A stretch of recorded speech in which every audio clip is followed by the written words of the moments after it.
you today, the thing that's pissing me off is this Bruno crusade of Bruno. It's all Bruno. Bruno's fault. Bruno is not performing against the top 6 teams. Oh my God, you're calling one of the best players in the world, just doesn't perform at all. The whole fucking team doesn't perform. When a whole team is not performing, when none of them are scoring, when none of them are creating any opportunities, when all of them are playing this bland, horrible football we've seen so many times in the big games this season, what the fuck do you want one player to do on his own? What do you want him to do? Because even Messi and Ronaldo in their prime would struggle in this United side the way that we have played at times, devoid of any creativity, devoid of any chances, just lack of passion sometimes. Like yesterday was just, we'll never get an hour and a half back. Ever. It was shocking. It's gone. It's gone. And do you know what, Danny? You said it as well in the group chat. We always say this, don't we? You said in the group chat, if we could actually put onto this podcast what we say in the group chat, fucking hell, we'd be the biggest podcast. Should have little pop-ups every now and then of what actually is fucking said. Exactly everything that we say. But Danny, you said it yesterday. Like, the scary thing is that game yesterday was better than the one at Old Trafford. Yeah. That shows you how bad that game was. I feel like I'm gonna play devil's advocate a lot here today. Of course you are, because I said it and you hate agreeing with me. Go on. Yeah, I do. I don't think as United fans we can laud Bruno's impact the way we do and then not accept that he doesn't turn up against the big 6. All we think about is how incredible or how shit we were before that Burnley game a year and a half ago and how amazing we've been since he's turned up. And all we say is Bruno Fernandes, Bruno Fernandes, Bruno Fernandes. So I think we have to accept responsibility that, yeah, he's brilliant against everyone else. But I do think he shits the bed against the top teams. And do you know what? So did Ronaldo for a long time as well. I remember many, many top games where Ronaldo just didn't turn up for United and even for Real Madrid. Many Clásicos. Sorry to interrupt you, but has anyone just seen that defensive header by Dominic Calvert-Lewin? No, mate, he's super. I have. Oh my God, Jesus, what a header! That is insane. He's unreal, mate. I even know to do that. Danny, I'll go against you there, right? They're called the top teams for a reason. They're called the top teams for a reason. The top teams. Fucking hell, man. You can't just expect Bruno Fernandes on his own to swan up to Stamford Bridge, yeah? Regardless of what you think of Chelsea this season, they're still a top team. They're going to finish top 4 this season, Chelsea. There's not a doubt in my mind. Thomas Tuchel's coming now. We said it before. We steadied the shit. They're looking so much more organised. You can't expect Bruno to just swan on into their stadium and just turn it on. Like especially when he's the player that gets marked the most. Exactly. Everyone knows how good he is. When you're playing against the likes of Burnley or you're playing against the likes of Brighton and these teams where Bruno's turned up for us time and time again this season, they've not got the quality to be able to negate what Bruno brings, which is the guy's a genius. The guy's a genius. He is one of those where he'll try something 9 times a game. It will look like shit. He's having an absolutely diabolical game, but it just doesn't deter him whatsoever. He just keeps going and going and going and going. Just keeps hammering and hammering away, launching shit at the wall until something sticks. Against the top teams, your chances of doing that without the rest of the team firing on all the cylinders with you, what chance have you got? If we were firing on all cylinders yesterday and we were playing phenomenally and everyone was at the top of their game, you would have seen Bruno all over the place. But if no one else is going to match him, what can you do? He's set a standard, hasn't he? He's set a standard since he's come in. You know, these top players, you expect them to, you know, week in, week out, be at that standard. You know, if they're off it for a week, you know, they'll get criticised. Like I say, it's just this season. It's just happened to be against the bigger teams. Unfortunately, you know, for Bruno, his best performances haven't been against the better teams in the league. But again, I'd still argue his contribution to the season. We're still sitting in second. He's got like 15 league goals, whatever amount of assists. You know, we're still up there, and he's still regarded as probably arguably the best midfielder in the Premier League in Europe right now. You know, just because he's had an off game or an off, you know, few games. he's entitled to that, but his critics, because he's set that bar so high, will always be around. It's like with any, like Ronaldo, with the Messis, De Bruyne's, whatever. If they have an off game or whatever, they will be criticised for it. But do you know one thing? Sorry. No, but then again, it's United, innit? And everyone has everyone has a thing about United, don't they? So yeah. Don't get me wrong. I'm not gonna. I'm sorry. I just need, sorry. I'm not. Don't get me wrong, I'm not slating Bruno Fernandes in any way, shape or form. He's, like I said, he's still the reason why. But I think us as United fans, I think we become blind to a lot of what we see, and the media, where every club thinks there's an agenda against them. I mean, Christ almighty, every club thinks it's either the refs, which fucking hell we will get onto this weekend, or the media or the pundits, whatever, against them. Bruno hasn't been firing for a few games now. The West Brom game, he was absolutely dog shit, but he scored a screamer. Well, he got one volley. We all were again. Newcastle, he was wank. He got a penalty. Like, it's just not. I don't know. Like you said, it's probably the forward line. The forward line isn't there at the moment. Out of all our attackers at the moment, Dan James looks the most threatening. I'll leave that there. It's kind of what I was going to get onto, really. A couple of points though is that our forwards just aren't there at the minute. They can't hack it. And I read something earlier, and someone said, does Bruno in maybe next year, 2 years' time, see the players around him and think he needs the quality to come in and around him, or he'll just move on to another club? Because I feel this a lot whenever I watch United. I see him sort of. He's always the one chasing down the goalkeeper or the defenders. He's always the one leading the press. Like, he's always the one trying to drag people across the pitch. Sometimes he'll make a pass or something where it's almost petulant in the way that he passes the ball because he looks like he's getting pissed off. And half the time, I wonder, is he getting pissed off with the situation in the way that the game's going, or is he getting pissed off with his teammates not putting in the same levels of effort, or I don't know, even just running as much as he is? And he does. You notice it when he chases a defender down, looks to his left, sees Marcus Rashford walking, looks to his right and sees Anthony Martial walking, and then he sort of he stops as if to say, well, what's the fucking point in me doing this if those two are just like pondering along? And I think that I worry that he's getting annoyed with the players that are around him. Because imagine if he was at Real Madrid, or imagine if he was at City, and the players that you have around him, like you definitely trade that for a sulking Anthony Martial whenever he walks on the pitch, and a Marcus Rashford who just looks like he's forgotten how to play football recently. And I think it could cost us Bruno. Like, it'll be Ronaldo all over again kind of thing, where he'll go on to Madrid and that'll be it. And we'll be there lauding, like, as United fans do, about how much they love Cristiano Ronaldo. Like, he'll be the next one. We'll spend the rest of the time talking about how much we love Bruno Fernandes. Well, he left us because we didn't have the players around him. That's how I feel it's going to happen if we don't book our ideas up. Are we starting to see now then maybe what the issue with Pogba has been for so long? Because if we're going to call a spade, Paul Pogba is a world-class midfielder, and we have not had anyone as good as him in the United midfield until we brought Bruno in. And now, all of a sudden, when Bruno's come in and we've had Pogba fit, you've seen the best of Pogba, because he's finally got someone playing alongside him who's a similar class, and he wants to play football. It's a bit like, you turn up to, I'm not saying you do, but you turn up to Wortley, and the people that do exactly the same job as you are just shite. They're just absolutely shite. How would you feel? You'd literally feel like my lower back. Honest, would you? Yeah, you'd be like, my lower back's going to end up crippled here because I'm just carrying you twats around all day. Yeah.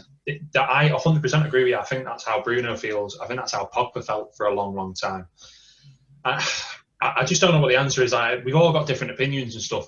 Something I thought of today, and I don't know if this has been said before actually, but it just kind of struck me. And we're talking about when Lingard comes back as well, which he's going to come back, isn't he? Unless someone comes in with an amazing bid for him, he's going to come back. If Lingard comes back and we get a bit more quality in the middle, and we still struggle to get someone up top because, let's face it, there's Haaland and there's Kane, and there's not really many other good centre forwards around. Do we do Bruno as a false nine, maybe? Is that possibly where we could get the best out of Bruno and get a better balance in the midfield than we've had? No, because then I think he's sacrificing that midfield player. I don't think we should be shoehorning him into roles where he may not necessarily be at his best. I mean, I think it's evident, like the issues are evident in the fact that we play our best when Cavani starts. It's because they've got that focal point striker who, I mean, he's 34 now, and he runs more than I think Marcus Rashford ever has, or Martial ever has. At least Dan James, like Danny said a minute ago, he looks like our best forward at the minute. It's because when he comes on the pitch, he does everything. He does all the running that he's supposed to do.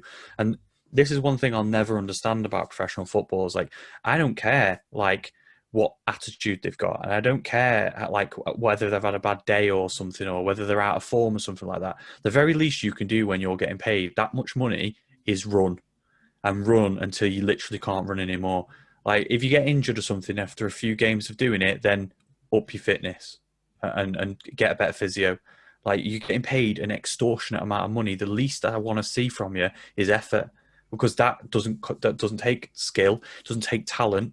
It just takes hard work. And for some of them, and I think Anthony Martial should be moved on this summer.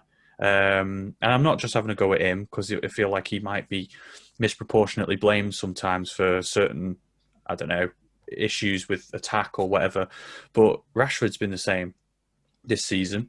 Dan James was to begin with as well at the start, but he's upped one thing in his game. It's the effort that he puts in. And now he's got a bit of run of games together. It's showing through that effort. Hasn't and he scored like 3 and 5? Like, he's on a good scoring form. Like, fair play to him. It's because he's putting that effort in, and he deserves the starts that he's getting.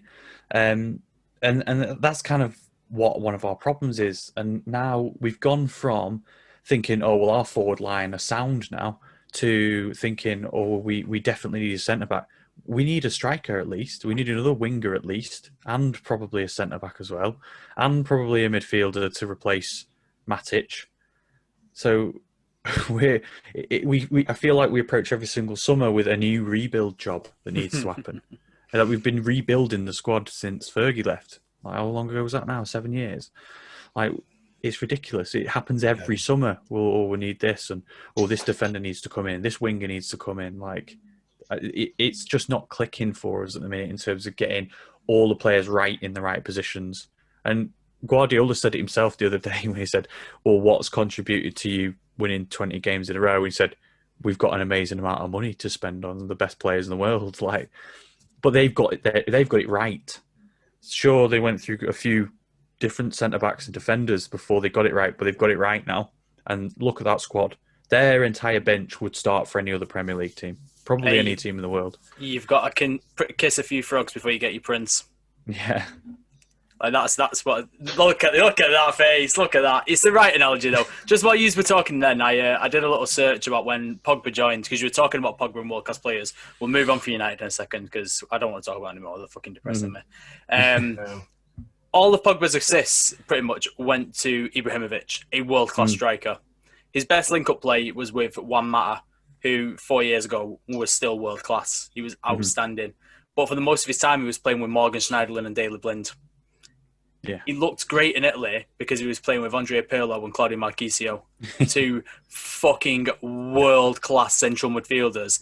And then he played with Schneiderlin and Daley Blind with Marcus Rojo behind him. No wonder he looked poor. It's like getting a M&S meal deal in it and then nipping into Aldi one day on the way home for a fucking bacon and egg sandwich. It's just not the fucking same thing, is it? If it's one thing that Aldi don't do well, it's meal deals. Yeah, they try. They do a meal deal. Not there. They do? Of course they fucking do. They don't. They just do random things at a lower price than everywhere else, so you can pick up the same items, but it doesn't go together as a meal deal. It's fucking stupid. So it's just feel like an 89p egg and cress sandwich. You're like, well, you know. I got a chicken and bacon from one there the other day. It was all right. Egg and cress sandwich, Christ. Fucking egg and cress or something like that. Honestly, it's weird. Some of the shit they do in Aldi is weird. I love Aldi, don't get me wrong, shot there all the time. But yeah, meal deal. Oh, yes. Out of the question, meal deal. So then, going through the rest of the games before we move on to other topics, boys. I don't want to talk about City again. They're just too good. Like 20-game winning It's getting streak. boring now, isn't it? Yeah, it is getting boring. You're right. This is like Liverpool last season. Can't be arsed anymore. Liverpool bounced back. That David Mitchell meme earlier. It says, when you realise City have won 20 in a row, and it's got him like, are we the farmers? Yeah, literally. This has happened though. Last season it was Liverpool. This season it's City. We're one team leagues at the moment. It's weird. Liverpool they've done it before though, haven't they? Yeah, of course they have. When they when they won the league with that 100 points, whatever it was last game? I think it was that season. I think they went like 19 wins in a row in the league at the start of the season or something ridiculous like that. It's like so it's not out of the ordinary. They've done it before. Was that the season where we came second? When we were like 19 points behind them or something? Yeah. We stopped them from winning the title at the Etihad against us. Yes. Yeah, Pogba's 2 goals comeback where he dyed his hair blue before the game. Chris Smalling. Fucking Chrissy Smalling. Yeah. Mike Smalling. Yeah, Mike Smalling at the time. Liverpool boys, well needed win against the very resilient Sheffield United. It took them till the 50-odd minute, didn't they? Didn't it? Yeah. I think. Yeah. Sheffield United put up a fight. Like Ramsdale had a fantastic game. Is this where we are with Sheffield United? 50 minutes they got to, so they conceded a goal. Mate, they're on 11 points. Of course, that's where we are with Sheffield United. Everything I ever bet on in my life goes to shit. There's no way anyone on this planet thought, you know what's going to happen to Sheffield United, who finished 9th last season, were amazing, nearly got into Europe. They're going to get 11 points by 25 games next season. I'll have you know, if you skip back to podcasts about the start of the season, I predicted Sheffield United would go down. Yeah, only because I put 20 quid on it. You know how I thought someone did. Fucking genius, mate. They were good though. They worked hard first half, and Liverpool. We forget Liverpool have still got quality, just because of the run they've been on. They've still got quality, and that's what, no doubt about it. Of course they have. Like the forward line, we said it last week. The forward line just hasn't been firing. Forward line still didn't fire this weekend. You know, Firmino's goal ended up being an own goal in the end. And it was Curtis Jones who got the first one, who I think is a sleeper pick for one of the young players of the season. Possibly. And if it wasn't for Phil Foden, obviously, because he's 100% winning it, Curtis Jones is a sleeper. Like, it might be a dark horse bet for that because he's had a great season. I think he's filled into that centre midfield role really, really well. Yeah, they've been in trouble. They've been in trouble without him. So yeah. Oh, good, yeah. Yeah. Serious trouble. They're already in trouble now, but I think the top 4 would be well out of the reach if someone like him didn't come into the team. He's done really, really well. I agree. Yeah, I mean, we spoke last week about Henderson only being out for 5 weeks. Turns out he's going to be out for 12 weeks now, isn't it? 12 weeks, yeah. That's his season done. Yeah, so now, like, that verges on England time now. I was going to say 12 weeks. Where does that put him? I'm looking at the dates here now. When was that announced today? No, last week it was, I think. So it's 3 months. So yeah, he's looking at end of May. Yeah. Oh my. And then he'll have like a week, 2 weeks to get fit for the Euros. That's like, for me, you can't take someone like that. Can't take him. They will though. I know he will. I feel like we are in this position with one of our main players every single tournament we ever go through. It was Wayne Rooney. It was David Beckham. It is always someone that's injured, and even Kane faces a late fitness test to be ready. We never learn either.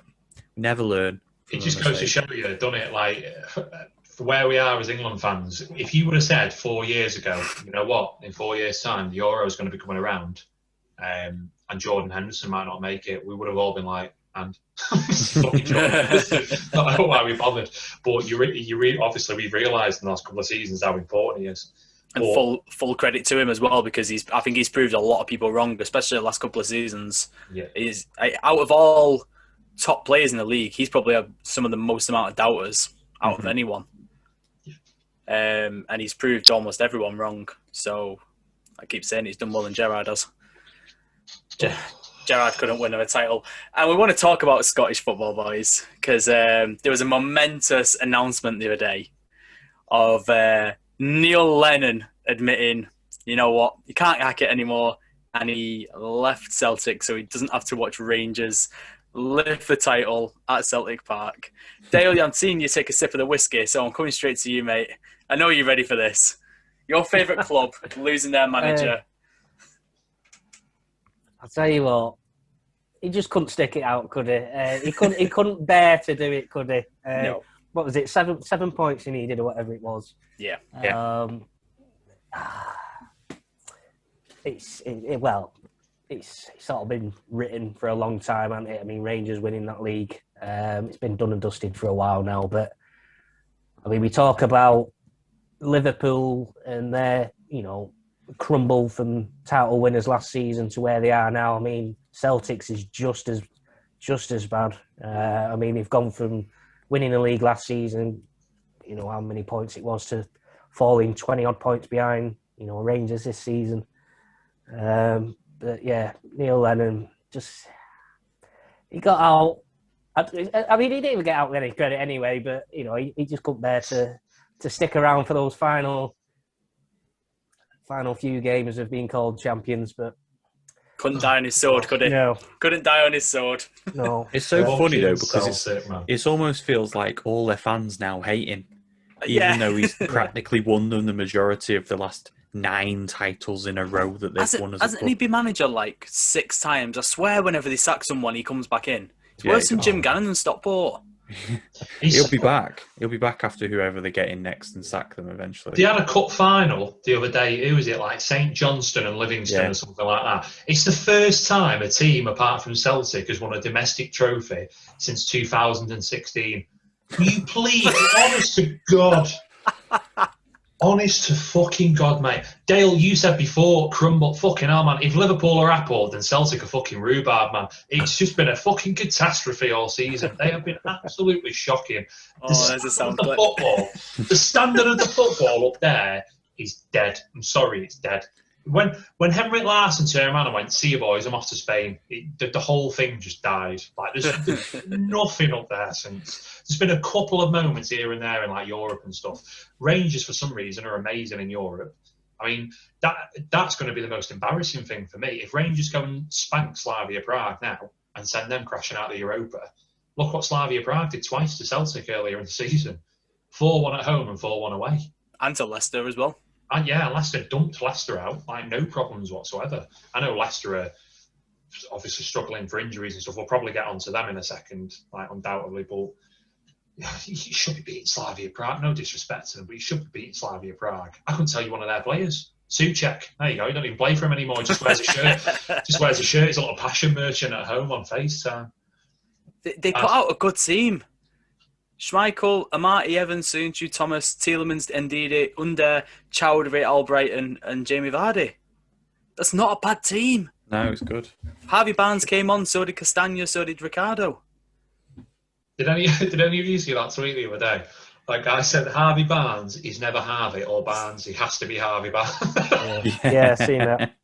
There's a few people like that. Go on. I can't think of them now, but there is.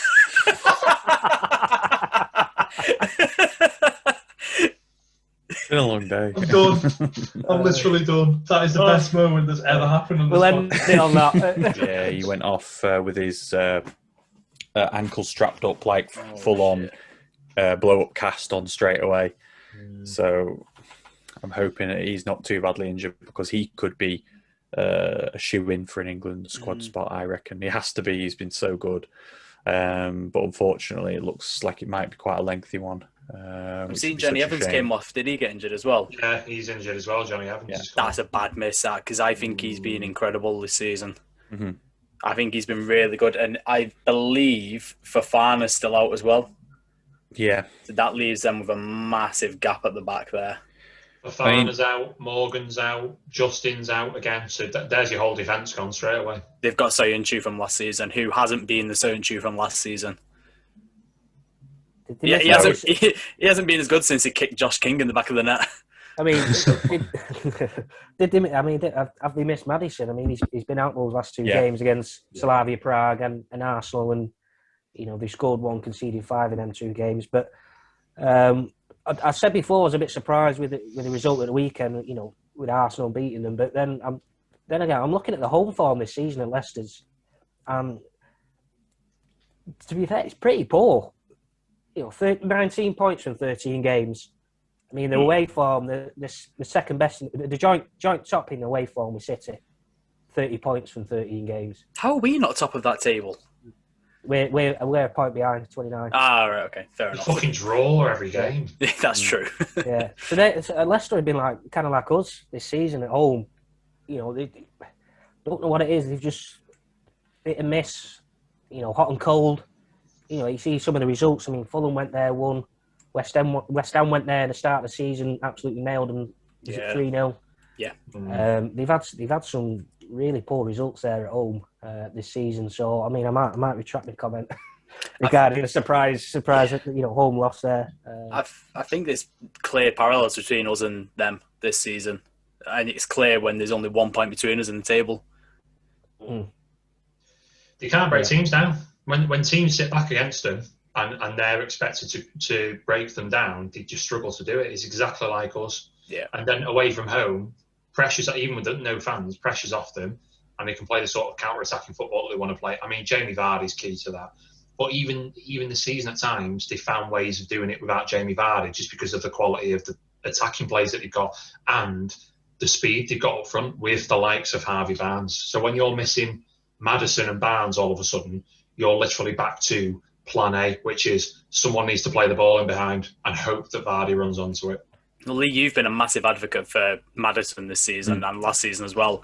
I've seen it, but I've never probably seen it as well as you have. But I think it's as clear as day that he is the linchpin of that team, and they are struggling without him. I've liked him since he was at Norwich. I thought he's just been a class player, and he's getting more and more of the limelight now, I guess. Although he could end up being the one that misses out, unfortunately, for the England squad. Look who we've got that's got to go instead. Grealish, Foden, those players, Sterling, Rashford, Sancho. He won't go ahead of any of them, even though we all kind of know realistically that he should be going instead of, say, Marcus Rashford. Rashford should be going. He should be going ahead of Mason Mount. Yeah. He should be going ahead of Mason Mount. There's no doubt in my mind. And for anyone who wants to argue it, where are Chelsea in the table and where are Leicester? And who's been their best players this season? Maddison's been Leicester's best player this season. Yeah. Well, don't know. I do like Mason Mount, but why? He had something different to Chelsea, and when he's always played well whenever I've seen him play, and he has got a few goals and assists for England. He's a player that Southgate trusts, whereas Maddison's kind of unproven in the international stage, because international football is a completely different ball game. So if you've got players there that can perform, then you're more likely to take them to a tournament until you can put players like Maddison in to friendlies. That's just what happens, and that's why Jordan Pickford will probably go as England number one, just because Southgate trusts him for some reason. But he does, and he's performed internationally for the most part. So, yeah, it's a tough one, but I don't think Mount's a bad player. I think Mount's a good player, but unfortunately for Mount, he plays in the same position as at least 3 other players who I can think of in the Premier League who are better than he is and offer more. And that's just all there is to it. And he's Chelsea's best. I think he's Chelsea's best player this season, Mason Mount. I mean, where does Mount play? I'd rather take Jude Bellingham. Yeah, well, he's been ridiculous this year already. He's been good. He's been very good.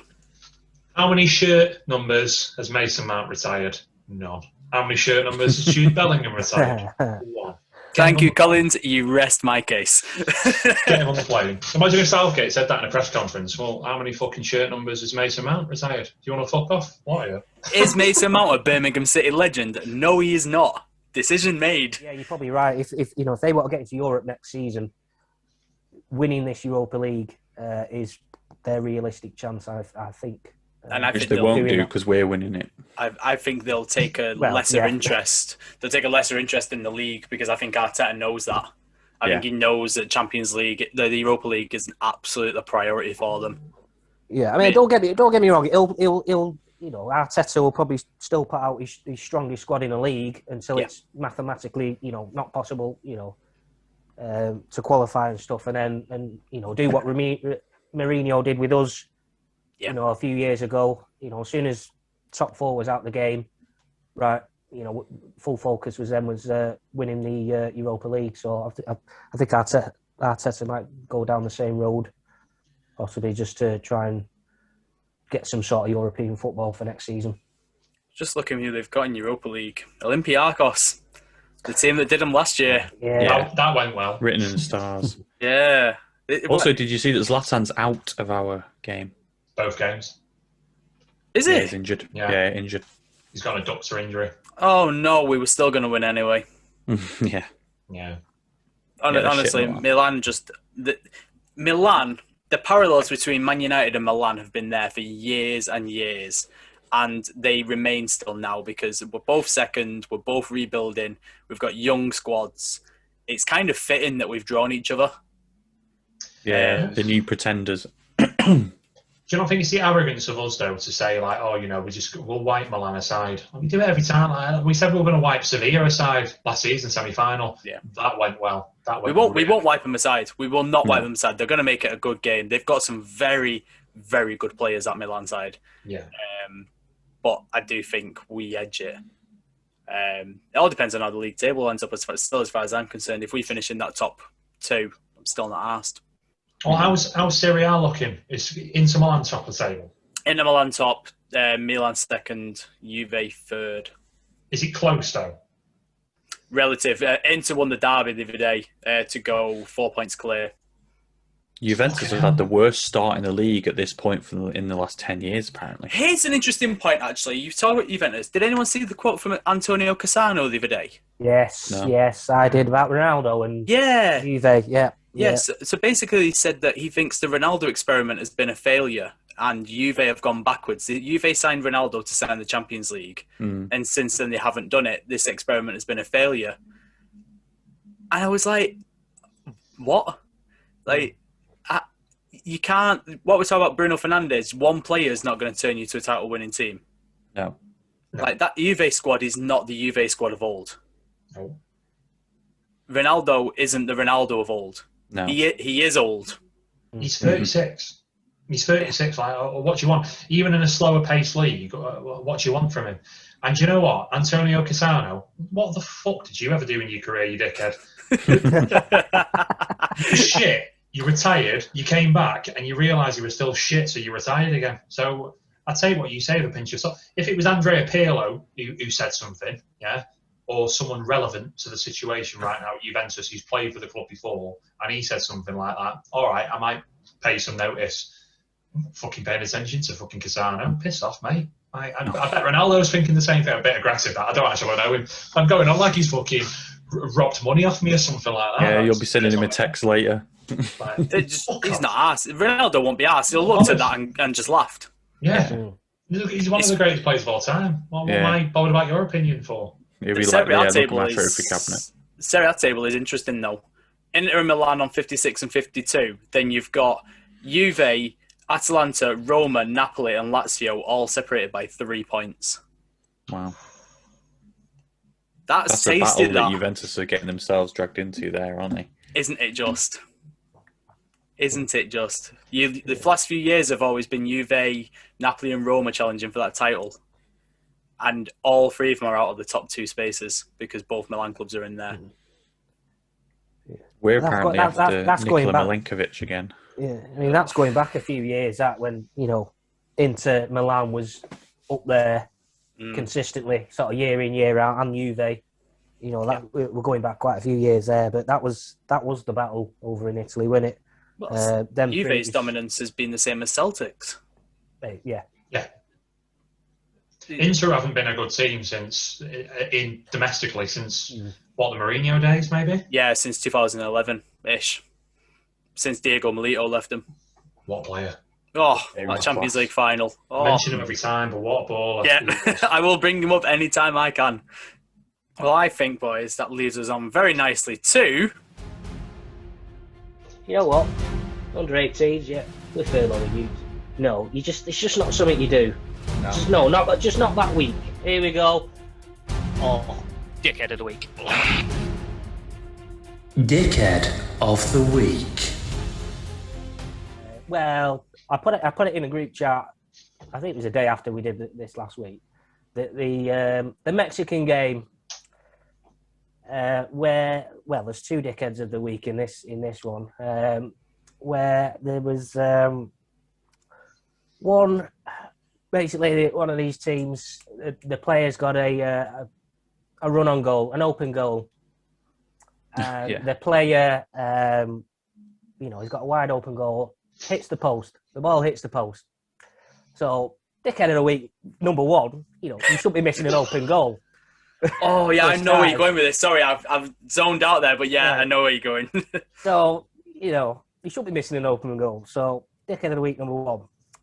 As a result of this player actually hitting the post, the ball comes out to his teammate, who has, again, a wide open goal virtually in front of him. But the referee somehow manages to get in front of this shot and blocks the shot. So dickhead number two is the referee of said game for also blocking a shot where it was a wide open goal. Unbelievable. I can't remember the referee's name or the player's name, but yeah, I think I found it Tuesday or Wednesday morning, wherever it was. Absolutely pissed myself laughing and watching it. It was absolutely comical, and I thought, you know what? Yeah, you're going in there for the week. Deservedly so. Yeah.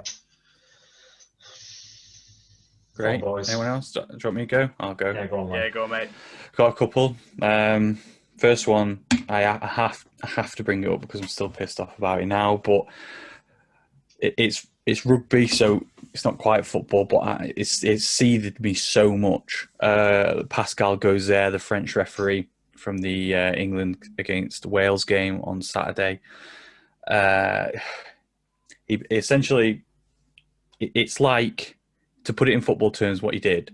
He told the captain of a team to go and have a word with his players about their discipline, and then without any of the team being ready, let the opposition take a quick free kick, we'll call it, just for football's sake, which they scored from.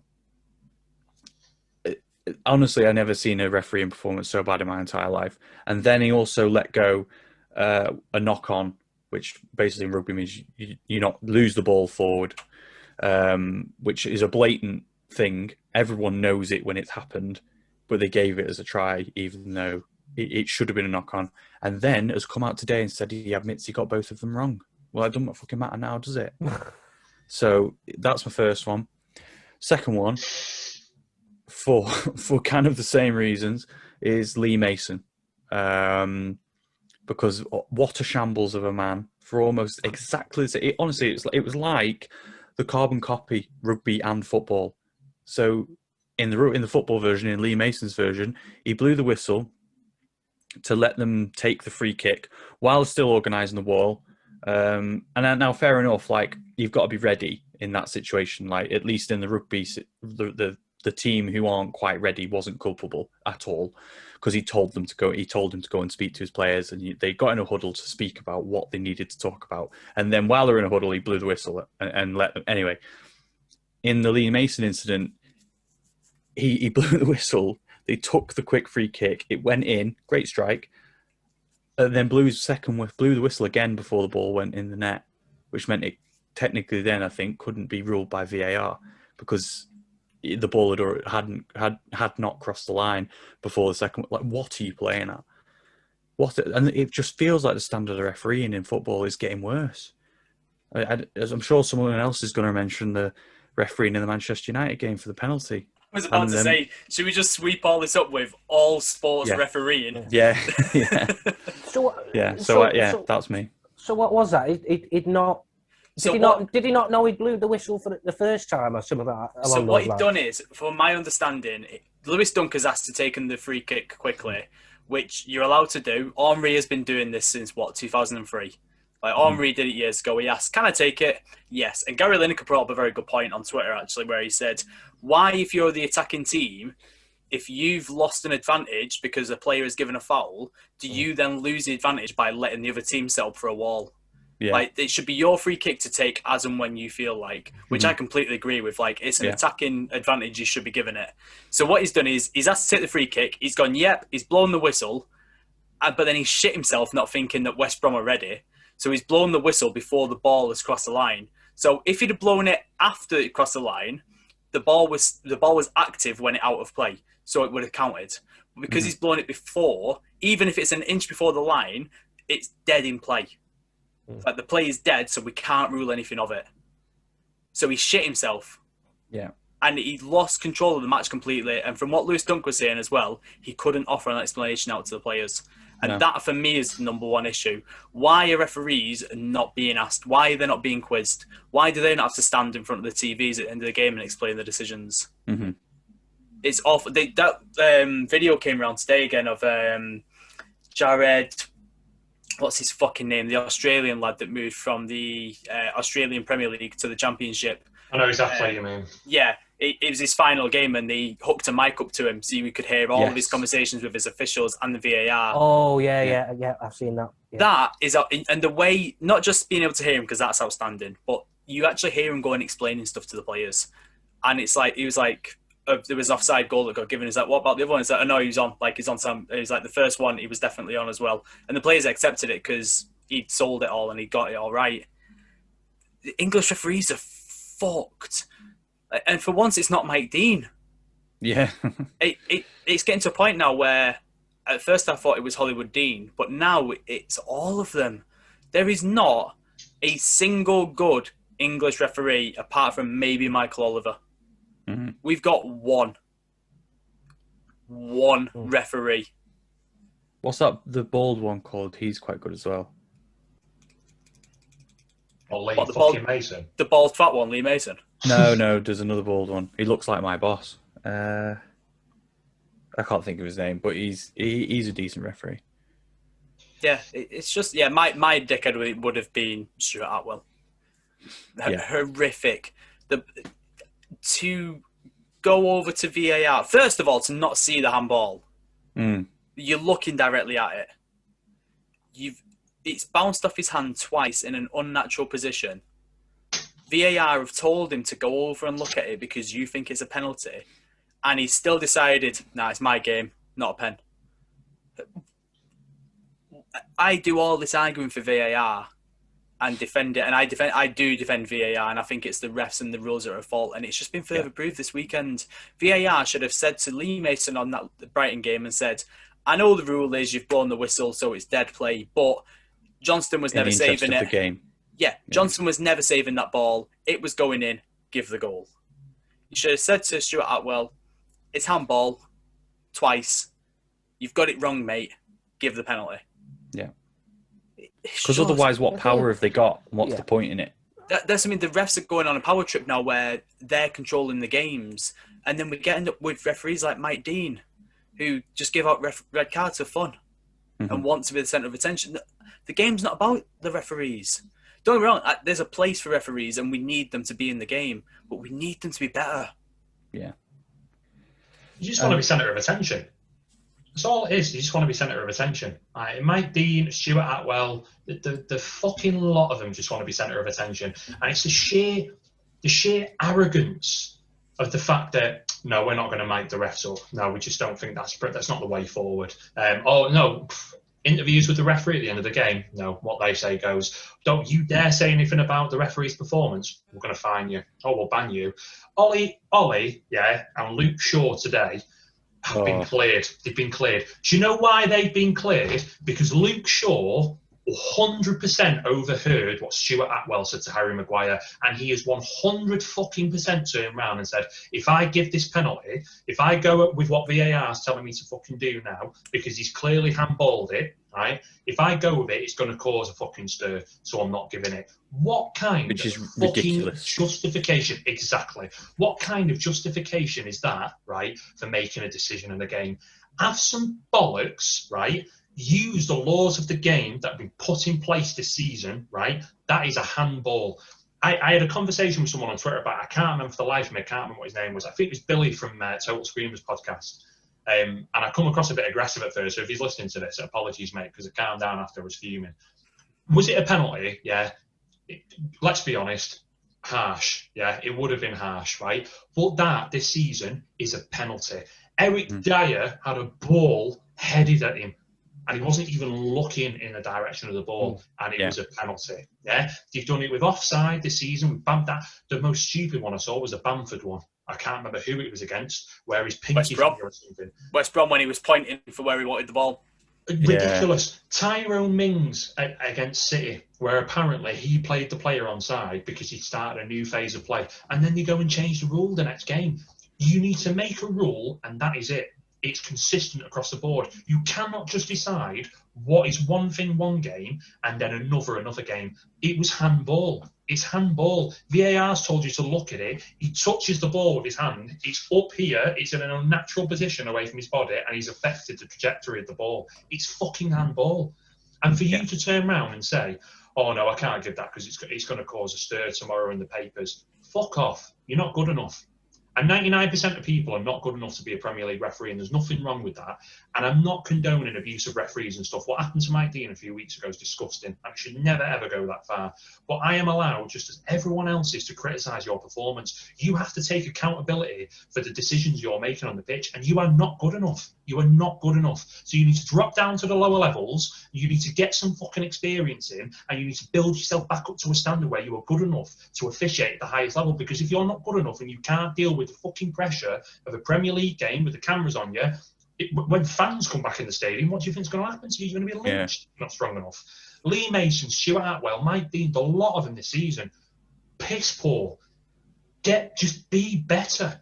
Be better, because there's people in the Championship and the lower leagues that are just as good as you and better and want your position, and they fucking deserve it based on what we're seeing at the moment. I need to stop. I'm literally going to fume, mate. I feel stupid.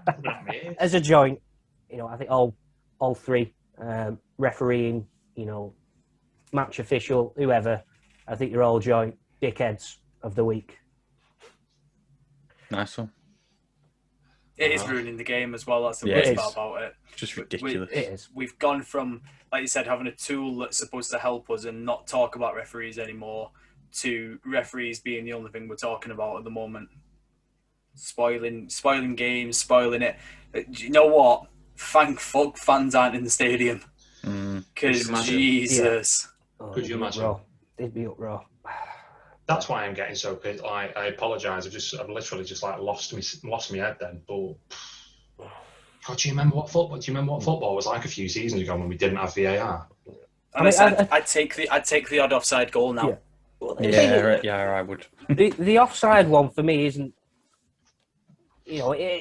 Again, there's a bit of lack of consistency, but I can understand some of the offsides and stuff. It's the handballs I'm getting a bit naff with, because like I said, Chris, you mentioned there with Eric Dyer's one, the guy's not even looking, he's looking the opposite way, it comes off his hand, how that was given, God knows, whatever, but and then you see one like that at the weekend where he's pretty much punched the ball as well, but some other decisions during the season, it really is, you can't say it enough at the minute, it is spoiling the game. It's not the football we've grown up to watch, is it, at the minute, lads? But they've got to do something. Like I say, I think